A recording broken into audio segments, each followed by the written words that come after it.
y'all, Billy from Perma Pastures Farm. We're going to cover some tips and tricks today in your chicken tractor on steroids. Maybe if you don't have a system like this, perhaps you could take, like I said the other day, absorb what's useful and make it work for you. Sorry about the voice, y'all. I'm still getting over it. But also a little side note. Look, folks, if you're looking to get into this type of thing, rain or shine, your animals still got to have you out there, no matter how bad you feel. So if you have others that can help you out, of course, that's a benefit and a blessing. But there are times where I've had to do it by myself, nobody to help, and that's just the fact of business when you do this, because you don't get a day off. Your animals never take a day off, and neither do you, so keep that in mind. Okay, we're going to cover tips and tricks in this, y'all. First of all, in this chick shell design, what really helps also right off the bat is using egg crates within your system. And it's a brilliant design, I mean, because honestly, a lot of rubbish and everything kind of shakes down inside there. So that helps. Now, I'm gonna work my way down as we go, and some of this stuff, I guarantee you, some of this stuff, if you're a new subscriber, you probably haven't seen a lot of it. Okay, regarding tips and tricks, inside your chicken tractor, okay, you can see how it's the morning, so we haven't actually maintenanced anything yet. And there are people that put bars up here to keep them from roosting at night. That's usually not a big problem. But what you do see down in here is a fair amount of chicken poop, okay? Now, if you don't stay on top of that and add more bedding to it, they're gonna start laying outside, or they're gonna start doing weird things like roosting outside. So you wanna make sure you keep that as hygienic as you possibly can, okay? There's another trick. Okay, another little tip that helps. We'll come around the front here. And I've talked about it the other day. Now, like I said, quoting George Washington yet again, it can be a dangerous servant or a fearful master, and that's regarding all of your high-tech stuff, and part of it is this door. Now, it's not such a big deal in the wintertime, but in the summer, do you really want to come out at 9:30 to come put these birds up? That's where this thing is really, really a benefit, because but you can foolishly rely on it if you're not careful, so keep that in mind.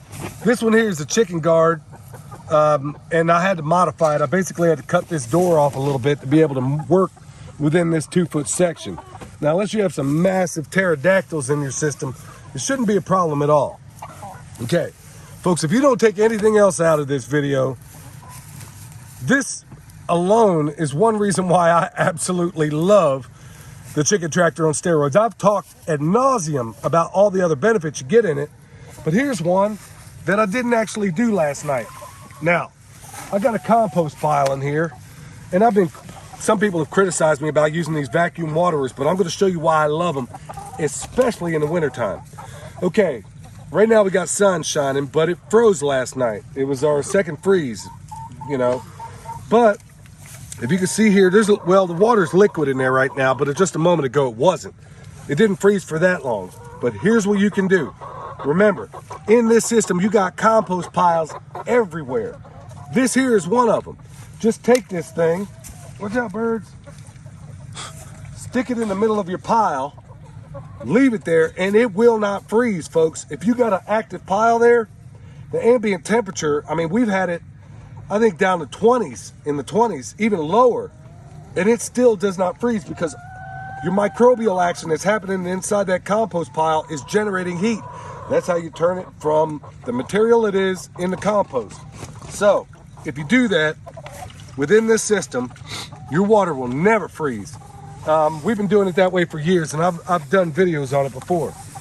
Okay, let's keep on trucking. All right, keep in mind that if you just began this pile, these other piles are very active. In fact, I'm gonna show you another little tip and trick in here. Here's a pile that just turned out, okay? Now, if I stick my hand on there, it's warm. In fact, it's a little too warm. If you get close, maybe you can see some of the steam coming up off of there. I don't know if it's gonna show up on the camera, but there you have it. Okay, it's a little too hot for me. If you'll notice, we've talked about this before in terms of your compost within this system. Okay, if it does get too hot, you make a volcano out of it. So all I'm gonna do is reach in here. The cool thing is too, chickens by and large don't care about too much, depending on the chickens, of how cold it is.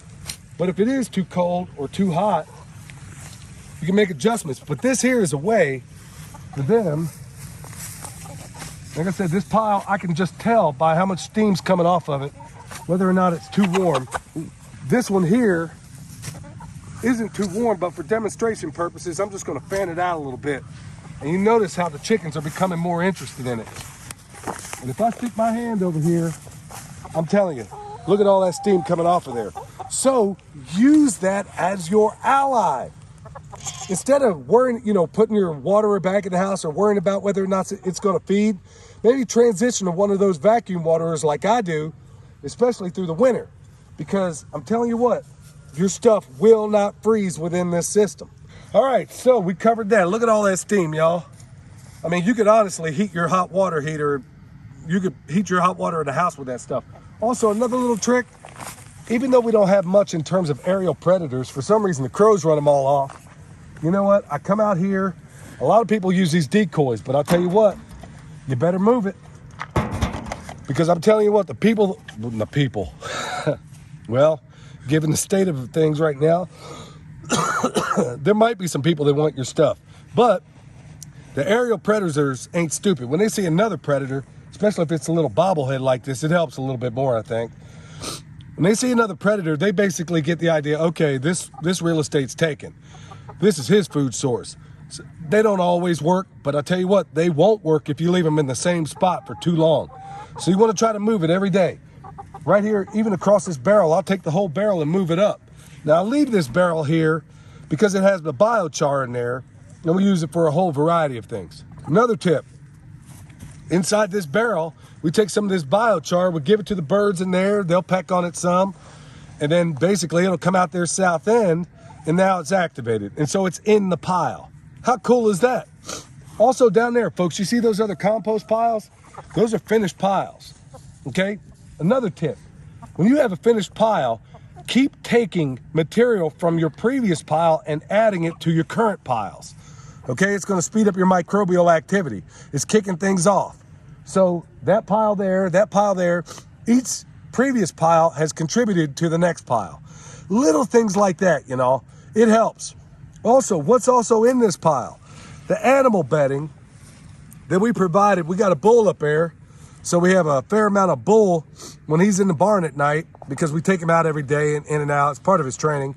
It's also a benefit to us because everywhere he soils inside that barn, we eventually take his poop, throw it into the pigs. Pigs love cow poop. Don't ask me why, they just do. They'll mince it all up along with whatever their bedding is in there. And the bedding could be leaves, straw, spent hay, it doesn't matter. They chew it all up, and then all of that bedding graduates down here, y'all, making, honestly, activating stuff like you see here. This thing, I'm telling you, your hands are cold out here, another little trick. Put your hands right there. Guarantee they won't be long. I remember back in the day, William would stand in here when he was, before we had good boots, or could afford good boots. You can actually go back and watch, I think, some of the videos where he would sit here, put his feet, I'm sorry, let me turn that around. Put his feet inside here, and I'm telling you what, snug as a bug in a rug, let me tell you. So folks, there are some pretty awesome tricks. You don't necessarily have to have a chicken tractor on steroids, which by the way is the best meat, egg, and compost producing system on planet Earth in my opinion. So absorb what's useful. Take what you find. Even if it's just one little trick, take it back. Let me know how it works out for you. In fact, folks, in the comments below, if you've done any of this or any part of it, like my friends at Two Old Crows Homestead, let me know how it's working out for you. Because we're finding other people out there that are doing their variations of this and are having varying degrees of success. Now, also at the end of remember, we also have comfrey for sale. In certain of the southern zones, you can still grow that stuff. We have bone sauce deer repellent, the best stuff on the planet. Check us out on Patreon, y'all. We're doing really, really cool stuff over there. And also, if you need a consultation, don't forget, William is extraordinary at that, so reach out to us regarding any of that. Like, as usual, folks, leave a comment, respond to somebody else's comment. Till next time, this is Billy from Perma Pastures Farm, where permaculture is my passion. We'll see y'all next time.